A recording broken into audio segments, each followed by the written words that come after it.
I want to know what the checks look like. Yeah. That they as wrote. long as those are dry, perhaps. that's all that matters. All right. Well, as you know, television's biggest stars turned out last night for the Emmys. Yes, they did. And here to discuss the show's most memorable moments is Us Weekly senior editor Charles Thorp. Hi. Thanks for having me, guys. Thank you for coming. All right, so we've got to talk about Seth Meyers. Yes. Give him a grade. He was the host. Did he get an A, a B, a C, a D, an E, or an F? You know, he was very political in his hosting. You know, he had great jokes, but he wasn't there like Ricky Gervais, you know, riling people up. I think he got a solid B. You know, I think if you're not going out of there with people bashing you, I think you did a pretty good job. That's a pretty good job. Billy Crystal's speech about his dear friend Robin Williams seemed to really strike the right tone. It was funny and poignant.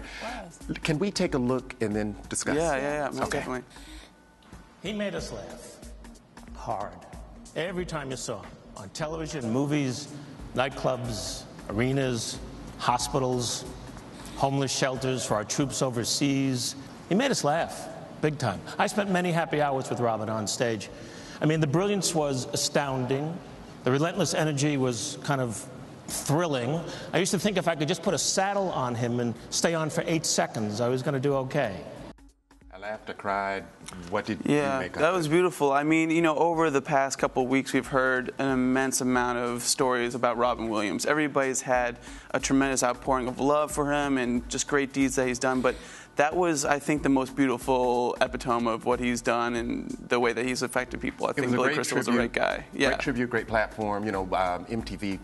People felt like maybe the VMAs fell short. What was that? 87? Yeah, it felt like it wasn't. If you're not going to do it all the way, I don't see why you would do it. You know, do it that way, or just let the memory lie. You know, I think that was a beautiful tribute, though. I really enjoyed that. Well, speaking of beautiful, let's shift gears. Sofia Vergara, she looks stunning in that white gown. Yeah. And we got to see all of her as she spun on that pedestal. The 360.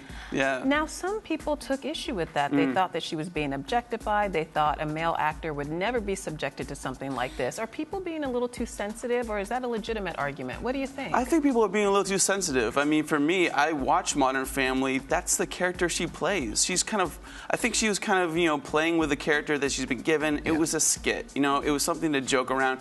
Nobody likes when the TV Academy president's up there gawking on it for, you know, hours. So they just gave us something pretty to look at, and I appreciate that. And Sofia seemed to be a really good sport about it. She gets in on the fun, it seems. Now, online programming has been sort of the, you know, it's preyed on the industry. Netflix, however, was shut out. House of Cards and Orange is the New Black both came up short. Right. What do you think about the trend that seems to be settling? Maybe? Yeah, I think what it is I think the TV Academy is used to the old data. They're used to watching TV. They're not exactly there yet. And also, I mean, that's the easy argument. The bigger argument is the fact that we had tremendous performances on TV. I mean, Breaking Bad. I mean, you know, they weren't winning for no reason. Right. They were amazing in performances, and they deserve to be honored, I think. Yeah, I mean, Bryan Cranston versus Kevin Spacey. They were both great, but Bryan Cranston, that season 5, that was just unbelievable. Yeah, that was and it was a great way to bow out, I think. You know, for the show now done, Absolutely. Breaking Bad, it's a good salute. Now, do you think this will temper people's expectations of Netflix? Because Netflix really had the momentum going into this, and everyone was talking about the death of cable. Netflix is here.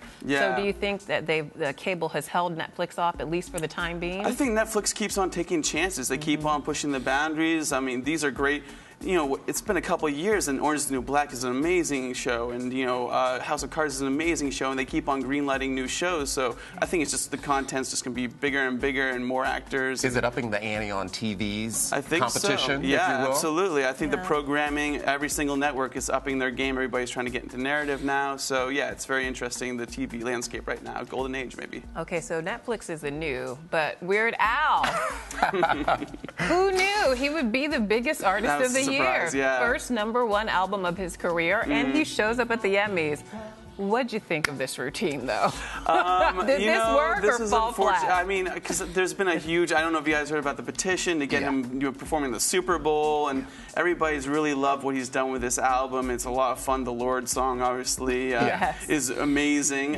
But because I'm tacky. Right, because that happy remix. Yes, but from Eat It to this. It's great. I love it. He's got I lost on hits. Jeopardy. Come on. Yeah. I'm a fan. I'm personally a fan. But That I don't know if that room was the right audience. I don't know if everybody knew what they were watching, and no one knew that he was coming out. And I think it didn't really nail it in the room. Well, it's unfortunate that everyone is. We see more spoofs online. Jimmy Fallon. We see everybody doing the spoofs. He's the king of it. He's the king of it. But I think he would have been perfect for the Grammys. Yes, not quite the Emmys. Like save him for February. Yeah, absolutely. That. Maybe he'll come back. Okay, so what was your highlight? If you had to pick one moment that stuck with you, what would it be? Oh man, I mean, there's so many. There were actually a lot of great moments. I think the Seth Colbert whispering into after the false acceptance that we saw a little bit of up there already. That was fantastic. He made him swear on live TV, and they had to end up beeping that. And that's their little late night wars. They're going to be going head to head now. So late night, late show. So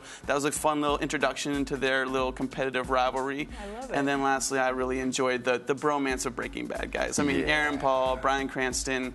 I want them to do another show. True Detective 2, maybe. Let's see. Oh, good point.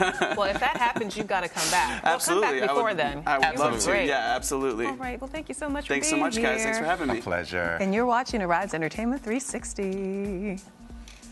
That was good.